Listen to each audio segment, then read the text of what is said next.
gravel bike, ang Pinewood. Sa mga naghahanap dyan ng Pinewood, ito po ay sa Lancer Pro. Lancer Pro po ito, Ahoy. Nare-review natin yung ating bike na Pinewood. Ang kapal ng Pinewood, ang kapal ng ano nyo, frame. Pinewood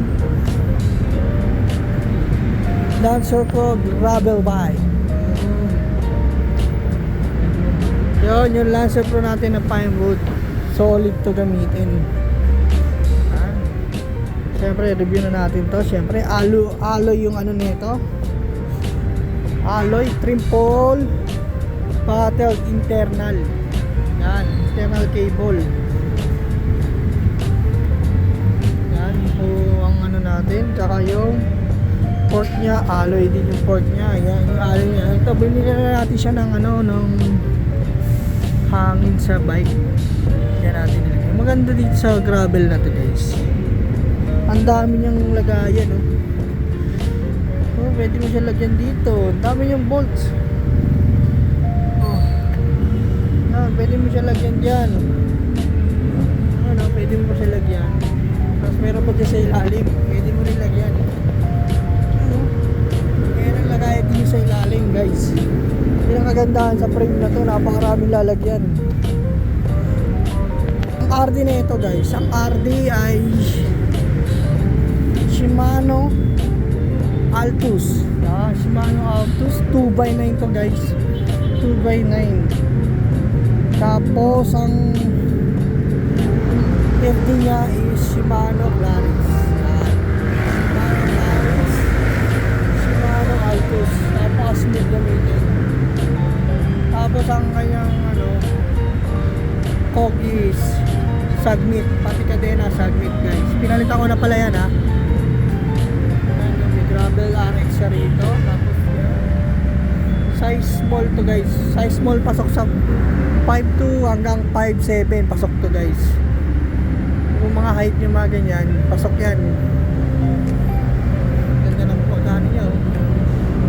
Turquoise blue to, eh. Turquoise blue yung color. Tapos sprocket nya pang MTB. Pinalitan ko na rin ito pala ng sprocket, guys, ha. Kung bibili kayo, pinalitan ko kasi. Tapos yung hub nya, pinalitan ko na rin ng tangke. Tangke yung hub nyan.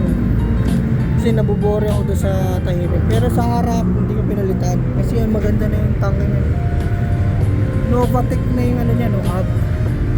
Pinalit ko. Kaya maganda na siya.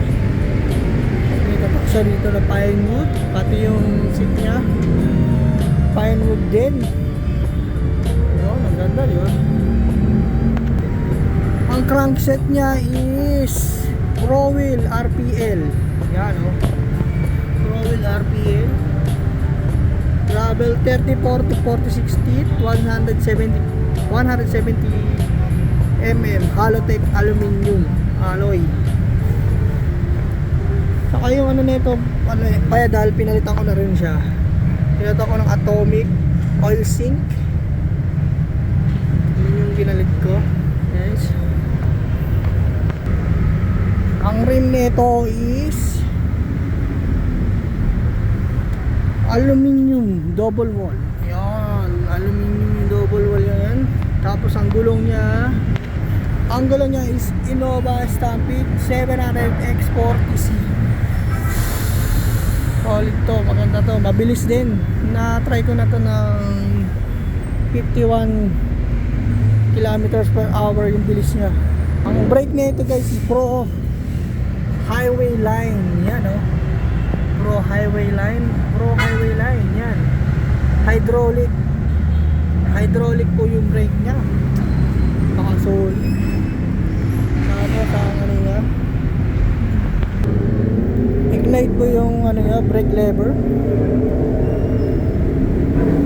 Ang bar tape niya, pinalitan ko na rin kasi nagbabakbak yung una, eh. Yan, pinalit ko ng carbon na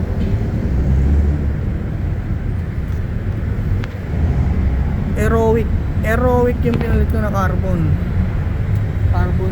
design. Seat post nya is Pinewood din, syempre. pine wood din yung speed post.